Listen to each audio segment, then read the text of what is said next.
So, welcome everyone. Um, I'm Peter Bakwin. I'm a teacher of the Diamond Approach, and happy to be here with you today. Thought I'd just give a little outline of what we're going to do.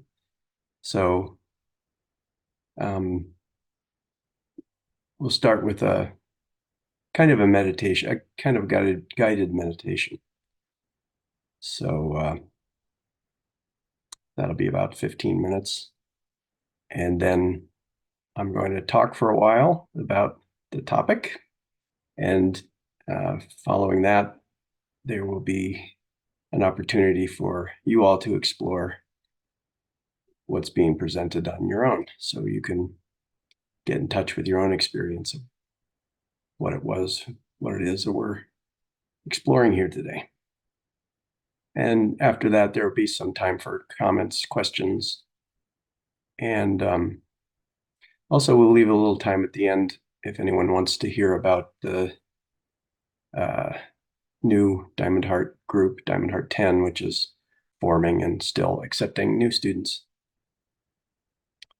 So that's our agenda, and we'll dive right in. So as I said, I want to start with a guided, it's a kind of guided meditation, but it's really a sensing practice. So you don't need to have any particular posture, but it's nice to be in a, upright, comfortable posture. It's actually easier to do this if your feet are on the floor, but you can do this practice sitting on a cushion as well. And it's best to just rest your hands on your thighs. And you can close your eyes. And we're going to begin the practice by simply bringing all of our attention to the big toe of our right foot. So just sense the big toe of your right foot. See if you can bring as much of your awareness to that one part of your body as possible. And then we'll just let our awareness kind of move and include the other four toes of our right foot. So just delicately, but with intention, sensing each of the 5 toes of your right foot. And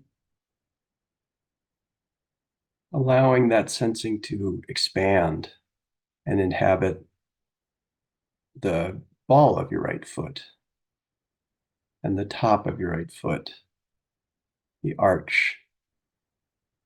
So this sensing is sort of gradually flowing, your awareness gradually flowing into all the parts of your right foot, the heel.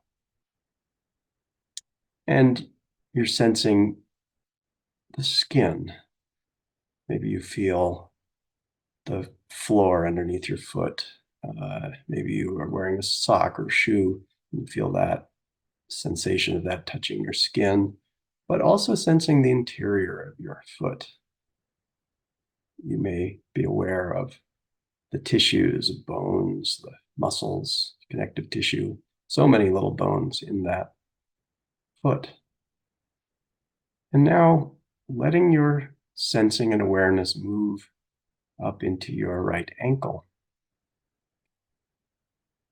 So bringing our attention to our right ankle, including more of our right lower leg now.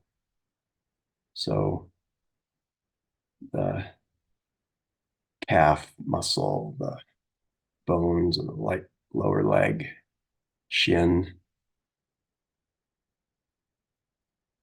And you may notice this sense of awareness as you bring it to that area of your right lower leg. It may have a certain quality, or you may feel it as a kind of liquid attention or awareness filling your right leg. However you experience it is fine. Just noticing. And letting that awareness to flow into your right knee. You may be aware of the different tissues in your right knee. Bones come together there. There's a small bone for the kneecap, a bunch of muscles crossing in there in your right knee. And letting your awareness now flow into your right upper leg. So sensing all of the volume of your right upper leg, the muscles, the skin, and you probably feel now the weight of your right hand resting on top of your thigh, and then also the pressure of your thigh making contact with whatever you're sitting on, a chair or cushion, and letting that sensing flow into your right hip, feeling the hip joint, feeling your butt resting on the chair or cushion. And now we'll let that awareness flow into the fingers of the right hand. All 5 fingers and thumb of your right hand, and then including the palm of your hand, the back of your hand. Again, so many little bones in the hand. Such a fine thing, the hand.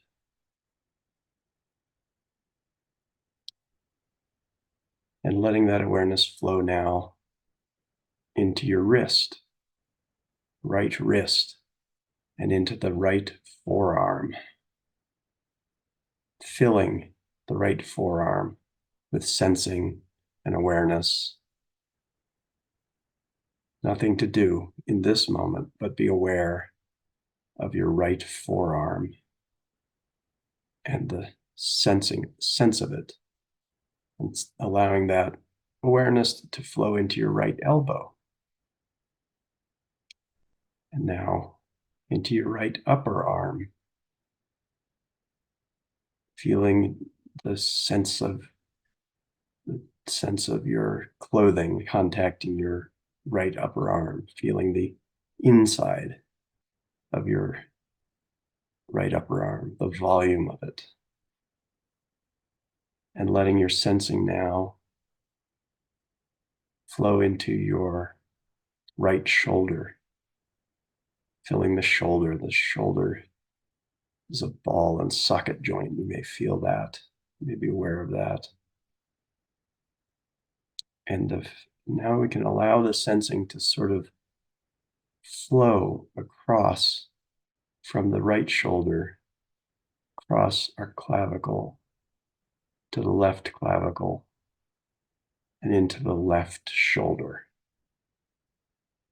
So we've sensed the right arm, the right leg, and now we're sensing our left shoulder, letting our awareness fill the right shoulder. And again, you may experience that as a kind of fluid or however you feel it. And letting the awareness now flow down into your left upper arm, filling the whole volume of your left upper arm. And as we go, you may also notice that there are places the sensing just won't go. You don't want to push it, but just to be aware if there's some place that sensing won't reach. Just be curious about it. And allowing your sensing to fill your left elbow, left lower arm, I guess forearm would be the term. Just letting the awareness flow into that left lower arm and then into your left hand, Feel the palm of your hand. Feel your hand resting on your thigh. Feel the back of your hand. You might feel, is there a sense of temperature or pressure or weight? Feeling now all 5 fingers of your left hand. Feeling the tips of your fingers making contact with your thigh. You're so sensitive. There's so many nerve endings in the tips of our fingers that are very sensitive. You may feel the warmth of your thigh as your fingers make contact. And now letting your sensing flow into your left hip. Filling the left hip with awareness. However you experience it. Letting the awareness flow and fill your whole left upper leg. Just filling the leg with awareness, with sensing. So we're sensing. We're not thinking about our leg. We're not visualizing our leg. We're sensing. And now the awareness flows into the left knee. Whatever you experience there, just notice. And allow the sensing to continue to flow down, gradually filling your left lower leg with awareness, with sensing, consciousness.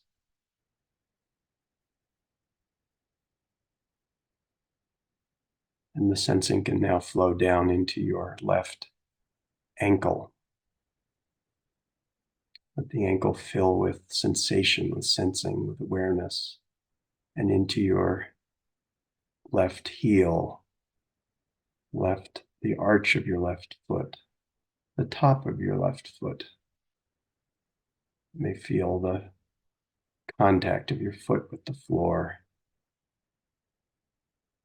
and allowing your sensing to flow into your whole left foot, and including all 5 toes of your left foot. Just sensing, just being aware. So now we've sensed both arms and both legs. We want to just be aware of the totality of both arms and both legs with our sensing. Maybe you notice some kind of your awareness filling both arms and both legs.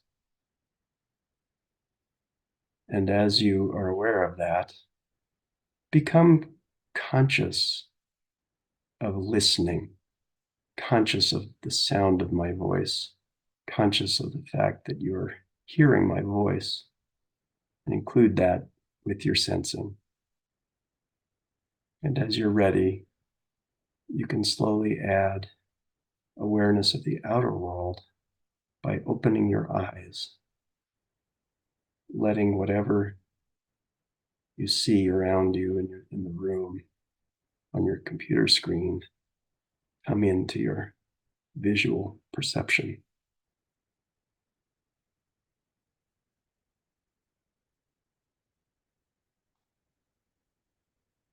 So this is a practice that we do in the diamond approach. We call it sensing, looking, and listening. And it's one of the foundational practices of our path. It's like an awareness or mindfulness practice that it grounds us in the present moment. And it helps bring together our experience of the outer world with our inner experience. And clearly, if we do this practice a lot, it develops our sensing, which is, important because in this life, our experience is mediated through our body. So as I talk this morning, you might see if you can continue to sense yourself. like putting part of your attention on hearing the words and part of your attention on sensing your arms and legs. You might find that the words land in a different way than you're normally used to. So many of us are drawn to inner work from the desire to know and be authentically ourselves.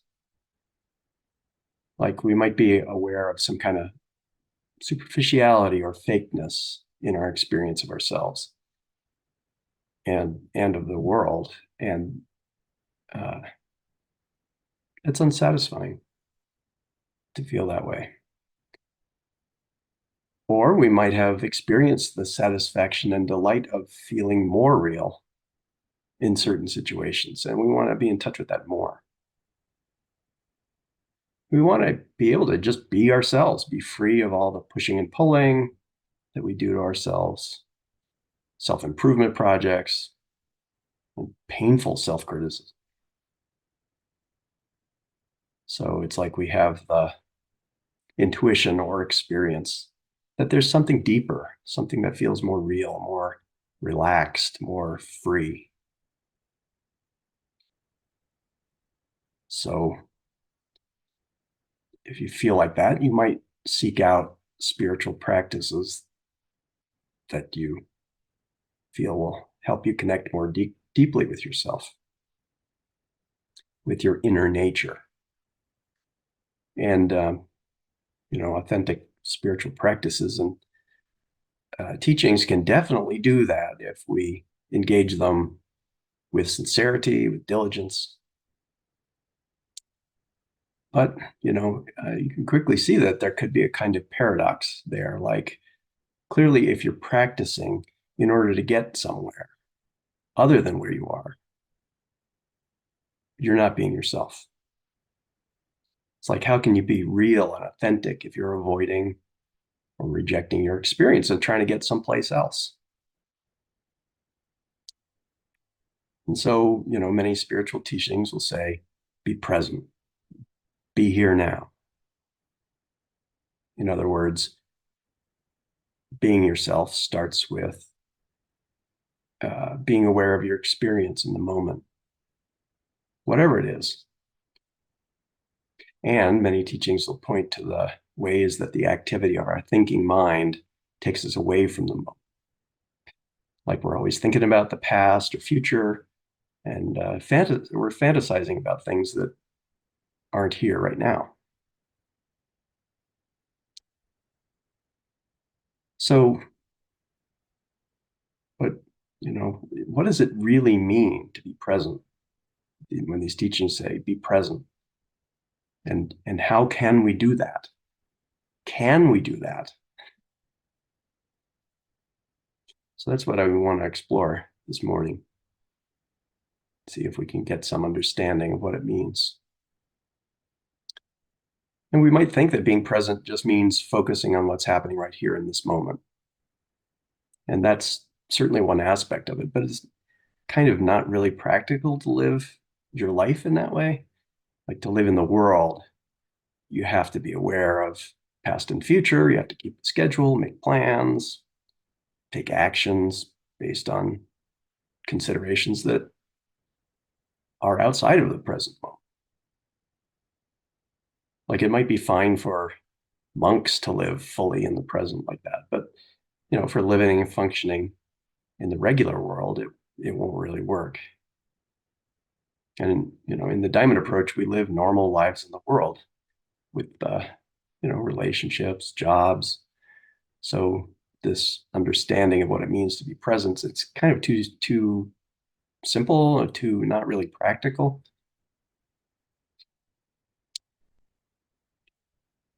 But we can more easily ground ourselves in the present by awareness of our embodied experience. It's like the sensing practice we just did. Like we're sensing our arms and legs, we're thinking about them. The focus is on sensing. And in that way, you're more present to your experience, your direct experience. Like, usually we're pretty well stuck in our heads and our thoughts. But when we engage our sensing capacity, we become more aware of the totality of our experience. And when we were doing the guided sensing practice, you might have experienced your awareness, your sensing, as a kind of fluid filling whatever part you were sensing. And this is getting closer to what we mean in the diamond approach when we talk about presence. And presence is something that's very fundamental to this path, really central. So what is presence? Well, presence is not an idea. It's not a feeling, not a sensation.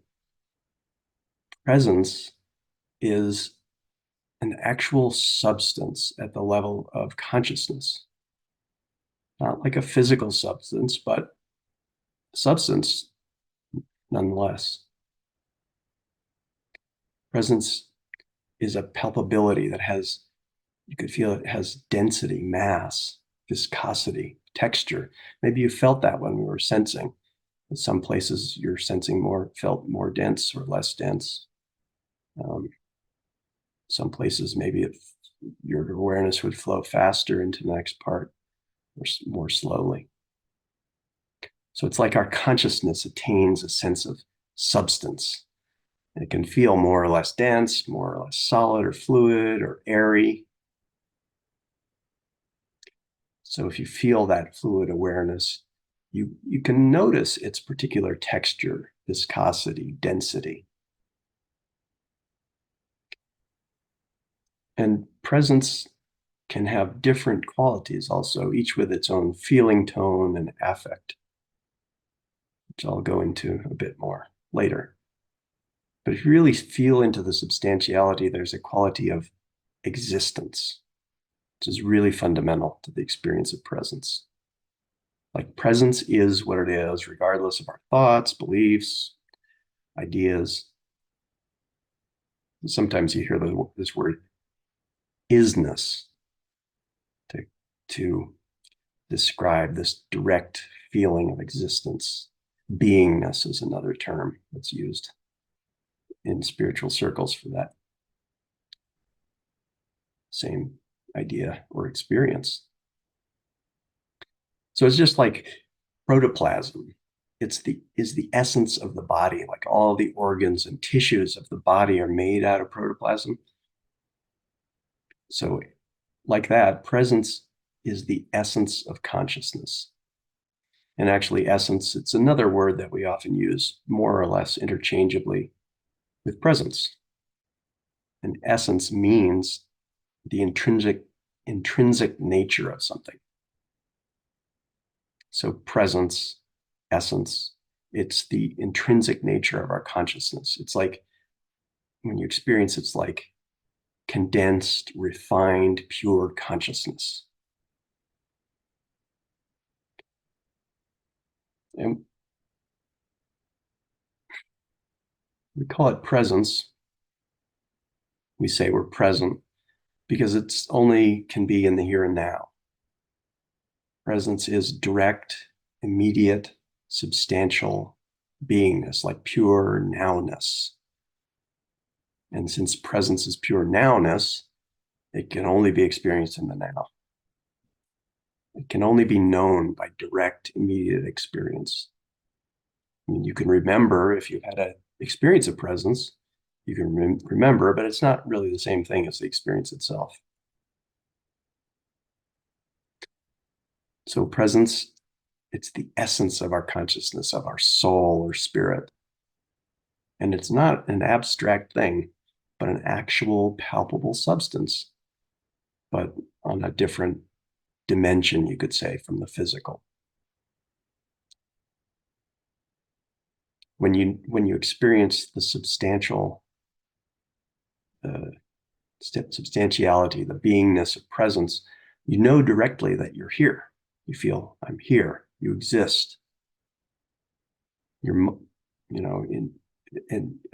then your mind is free to think. Your heart is free to feel. Your body can move, act. Planning for the future can happen in the here and now. And it's planning happens with immediacy, spontaneity, clarity. It's like when the mind is affected by presence, its functioning is more fluid, more clear, spacious, more settled, rather than the agitated sense of spinning, chewing, or churning that we may often experience in our thoughts and in our mind. And with presence, if the mind isn't needed in the moment, it can stop.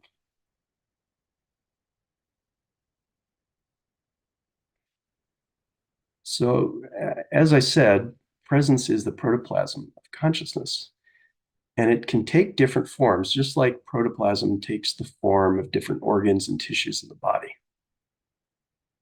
Like there's the presence of love, joy, strength, peace, compassion, will, sincerity, and many more. And I'm not talking about emotions, but actual presence. Like emotions are at a more superficial level. When you feel the presence or the essence of love, you know directly and immediately that it's love. Like, what is the experience of love? And just right now, sense into your heart and maybe imagine someone or something you love. What's the experience like? Is love warm or cold? And you don't need to answer, just sense for yourself. Is love soft or hard? Is it gentle or firm? How does love taste? Does does love have a color for you? A smell? So you know love directly by its qualities, by the palpability of love in your heart, right? Like the feeling of love is actually before the word. Word is just a label we put on it. And, maybe as we're doing this little experiment of sensing, maybe you're aware of a substantiality to this feeling of love, and maybe not. You don't need to try, just sense and be aware. Just see what's here for you. So we could say, just to discriminate a little more on emotions versus presence, we could say emotions, they're like the movement of water. The motion of water begins and ends. It's not the water. Presence is like the water. It exists whether there's movement or not. It has substance. And on the emotional level, like love, it's usually based on need, and it's always in relation to someone or something. Essential love, the presence of love, it's it's can exist in relationship or not. There's no need for a relationship. There's just the direct knowing of love in the moment. And you might even experience yourself as love.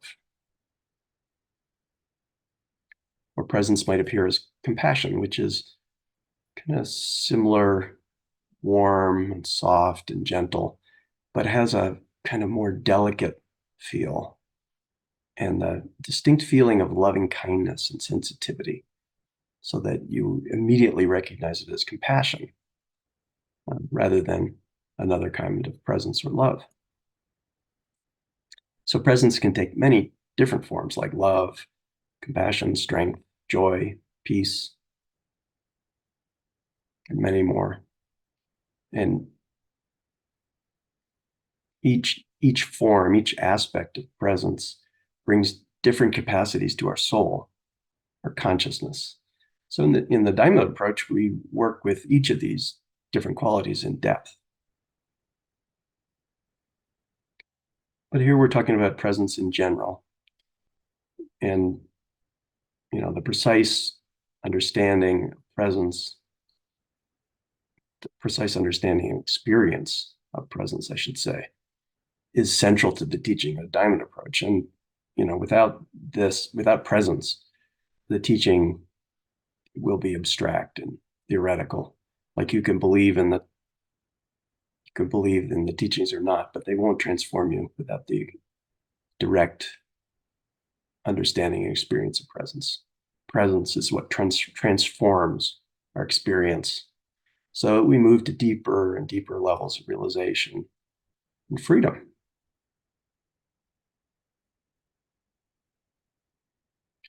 So remember, we started with just simply being where we are. So actually, just that's difficult at first. Like seeing where we are, being where we are, requires practice because most of the time we don't know where we are.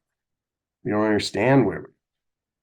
Or, we're fighting or rejecting where we are. That's pretty much the normal state of the familiar self, the so-called ego self.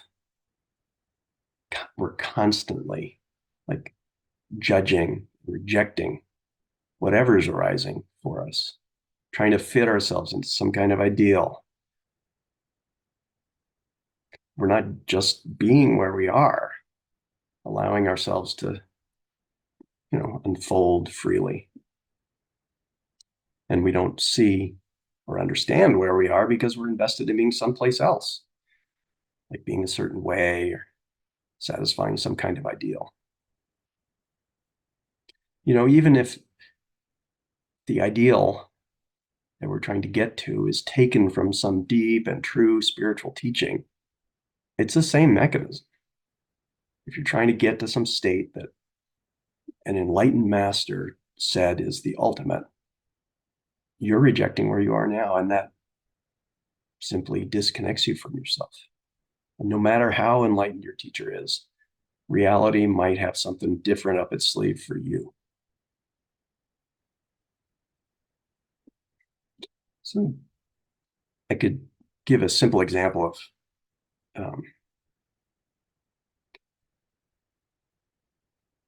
being where you are and following the unfolding. Like, let's just say you get mad at your partner for something. So that's where you are, mad. Then there's all kinds of reasons you might not want to really feel how angry you are. Maybe you're afraid your partner will reject you, or that you'll explode and lose control. Or maybe, being angry just doesn't fit a self-image of being a nice person.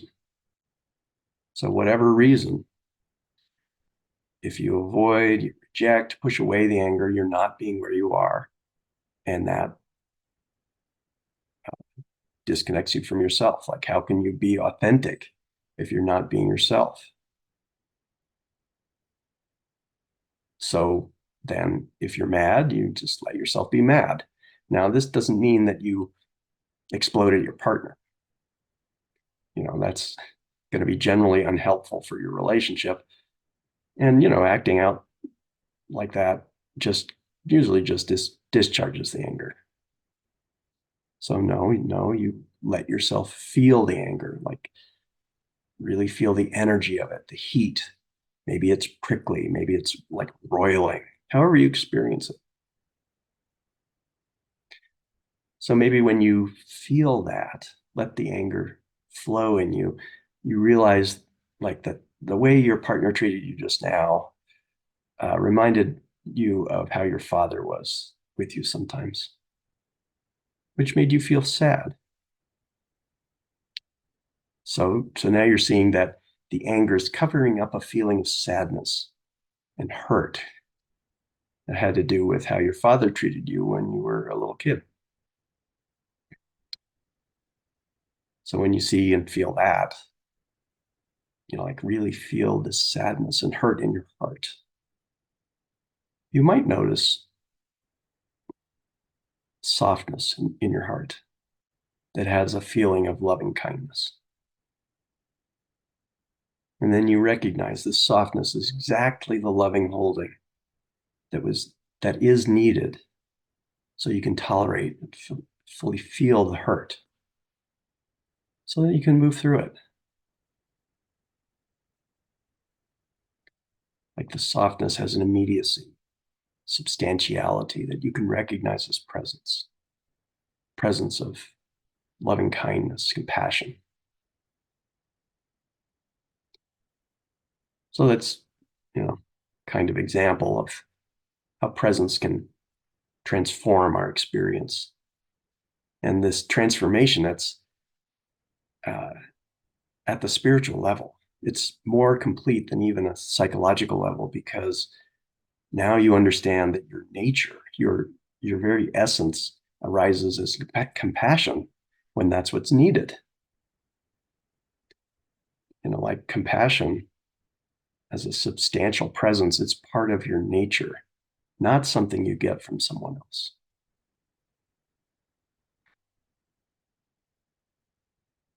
So an important point here is that there's presence, which is what it is. And it's always available to us because it's the fundamental, it's our fundamental ground and our intrinsic nature. And then there's the practice of presence, which is seeing where we are and being where we are. So as we practice being where we are, it invites the awareness of presence more and more. It's not something you can make happen. That's why we have practices. It opens us to this awareness. And of course, breathing helps. Sensing yourself helps be where you are, so it helps develop this awareness. So, if you're not aware of the um, substantiality that I've been talking about, that's fine. It's normal, that's an awareness that develops as we do inner practice. But maybe you've had experiences where you recognize this substantial sense of presence, like some kind of experience where things felt more real, more immediate, more palpable, some kind of way that maybe you couldn't explain. Some people experience this in nature, for example, like when the busyness of the world is less distracting, um, or an experience of beauty or awe might evoke awareness of presence, like seeing a beautiful sunset or hearing a transporting piece of music or walking into one of the great cathedrals of Europe. Just the feeling the awe of that space. Or if you ever attended a birth or a death, those can be times when presence might be more obvious than usual. Like in my own experience, when someone's dying, there's often a mysterious, deep, black stillness that emerges. And times of intense focus might also bring the experience of presence. I think, athletes are sometimes aware of this, or musicians in the flow of improvisation. It brings the sense of focus brings more immediacy. And if you sense into it, you can be aware of a sense of substance to the moment, like here-ness. In a similar way, 10 times of intense physical or emotional duress can sometimes lead to an awareness of presence. Like I have a friend who was in an airplane accident and had a near-death experience, which led to a deep spiritual awakening. Not something you probably want to try to make happen. But I could give a personal example of how presence arose unexpectedly in my own experience, my own awareness, from a kind of situation of like that, of unusual determination and focus. So many years ago, long before I ever thought about being involved in a spiritual path, I used to run ultra marathons. So I did events of 100 miles, 200 miles, and sometimes lasting multiple days. And once in a while during these events, I just like basically, would hit a wall, basically ran right into my own perceived mental, physical, emotional limits. And the feeling there is that any effort beyond this is impossible for me. But a few times when I reached the bottom of the well in that way, my whole energy suddenly and mysteriously just flipped. And it's like I picked myself up off the ground and went on without another thought. And the interesting thing about these experiences was the clear recognition in that moment that the energy to continue was no longer coming from me. Like the direct realization that running happens and the I that I take myself to be doesn't make it happen. So these experiences of running very long distances led me to, really question my own perception and understanding of how things are, and ultimately led me to spiritual search, which was not something that was on my radar at the time. So I'm saying this because you probably have your own examples. And the important thing is recognizing in that moment that something's occurring at a whole different level than what we're used to. It's like when we awaken to the present, to the presence, our whole lives can be transformed. And for me, it just took a whole lot of running to awaken that possibility.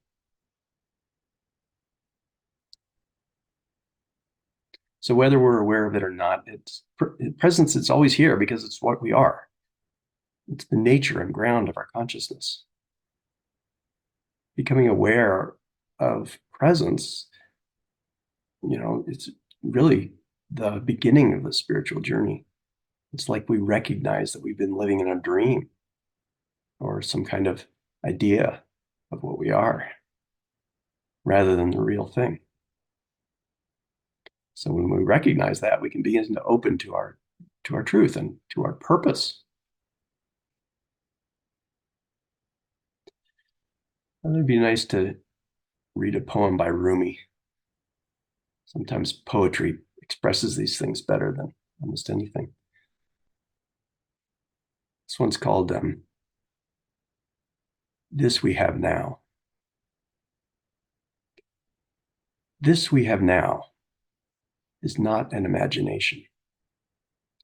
This is not grief or joy, not a judging state or an elation or sadness. Those come and go. This is the presence that doesn't. And this we have now. What else could human beings want? When grapes turn to wine, they're wanting this. And this we have now. When the night sky pours by, it's really a crowd of beggars.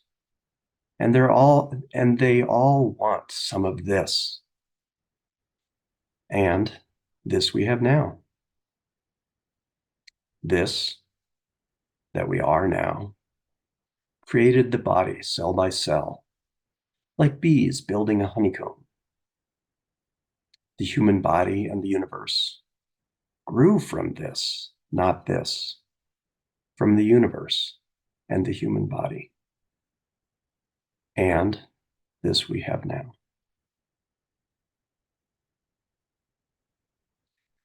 So presence has been called the elixir of enlightenment. It is the transformative agent for our inner experience. And as I said, it takes different forms, different qualities, both to help us deal with different psychological issues and misunderstandings that we have.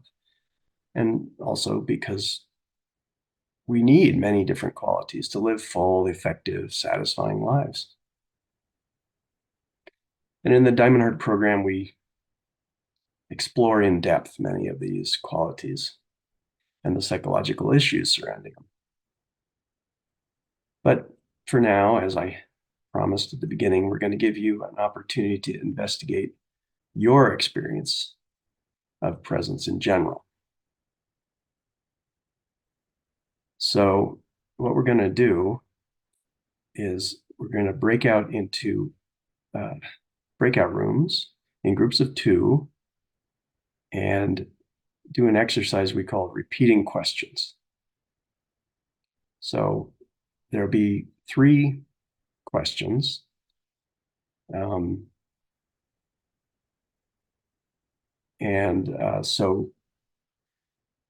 2 of you in the breakout room. First person asks the other person the first question. And the first question is, tell me something you believe about presence. I think Julie is going to put these in the chat, so you don't need to write them. So if I'm in a breakout room with my partner, I say, tell me something you believe about presence. My partner answers just 1 or 2 sentences, whatever comes to mind. And don't go with what I said. Go with what you believe, what comes up for you. I believe presence is being here now. Then the first person says, thank you, and then says the question again. Tell me something you believe about presence. The other person answers, and you go like that for 7 minutes. After 7 minutes, you switch, and the other person asks the first person the same question.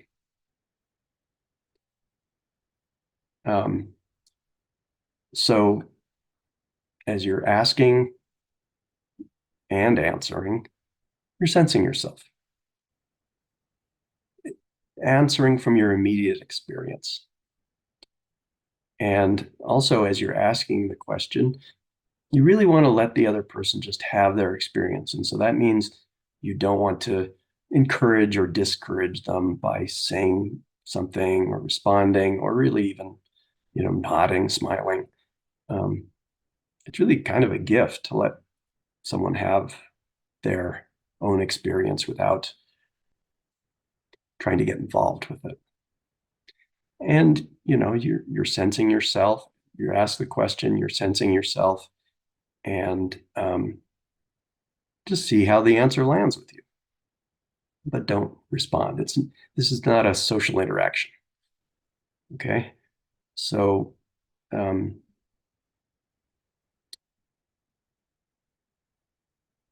couple other things to say about this. I forgot to mention at the beginning, you noticed that we're recording this meeting, but we're only recording me. We're not recording you, and we're certainly not recording what you do in the exercises. We will record questions and comments, but that's for our purposes only. So it's for my learning, basically. So the recording, it's only the recording of the talk that will be made available. And another thing to say about that is, whatever you hear from your partner in these exercises is confidential. It should not be shared with anyone outside of that breakout room. When you come back and we have Q&C, you can say how your partner's responses affected you, but you don't need to share about their personal process. So we're just trying to create a safe space for everyone to explore here. Okay, so let me tell you the 3 questions. First question is, again, tell me something you believe about presence. Each person ask and answer for 7 minutes. So that's 14 minutes total. Second question, tell me a way you have experienced presence in your life. And again, 7 minutes each person. Third question is, tell me a way you experience presence right now. And we're going to do this question a little different. So instead of one person repeatedly asking the other person and then switching, we're going to do this in a looping style. So I ask my partner, they answer, I say thank you, they ask me the question. All right, so it goes back and forth like that. And we'll do that for 12 minutes in a loop. So that's 40 minutes total. I mean, I did focus on the sensations part of presence and our experience because one of the reasons I focus on that is because it's, for most of us, it's the easier entryway. But yes, presence does have a feeling tone, and it depends on which quality. Like compassion has a different feeling tone than sincerity or peace. Like compassion is more in the heart. It's more kind of gentle and sensitive and a feeling of loving kindness, whereas peace might have a feeling tone of some kind of stillness and depth and relaxation of the mind in particular. So yes, it's important to recognize those, the I would say affect of the different qualities.